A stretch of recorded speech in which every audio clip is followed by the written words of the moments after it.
There's a story that you'll find in the link at the bottom of this YouTube video about a company in Bozeman, Montana that had discovered fraud within its company from one of their contractors. This is a company that was regional, had a bunch of different offices, and this building contractor had an employee who was handling some construction projects. And what he was doing was, as part of the budget for this project, there was rental of equipment, payloaders, diggers, trucks, what have you, for this project. And what he was doing was renting or putting in a billing for this equipment when the company already owned equipment that was suitable to do the job.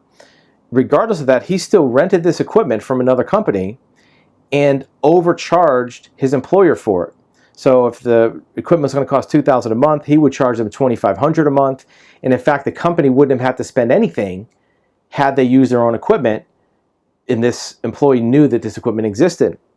In addition to that overcharge, he was also charging house rental to this company to house employees for these jobs. Guess who owned the house? It was in his name and his wife's name.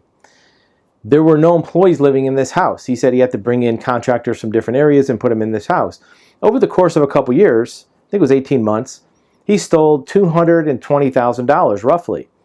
It was discovered in an exit interview with another employee, as another employee was leaving, and it didn't really specify if they were fired or they quit or if they were retiring. This employee mentioned something about, I don't know what's going on with this overbilling, you might want to look into it. Little side note, exit interviews are an excellent way to find out things about your company that may not be revealed while a person is employed there.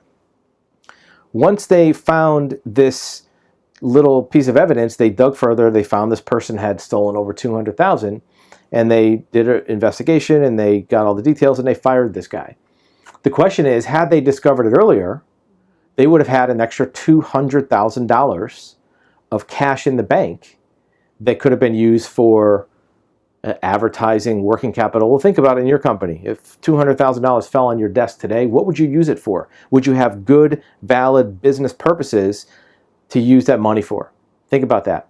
So the lesson from this is always to have good audit and oversight. Also to use exit interviews and even regular reviews to smoke out things in your company that might be at the worst outright fraud or theft, or at the very least, maybe areas of inefficiency or areas where resources are not being used to their highest and best use to benefit your company.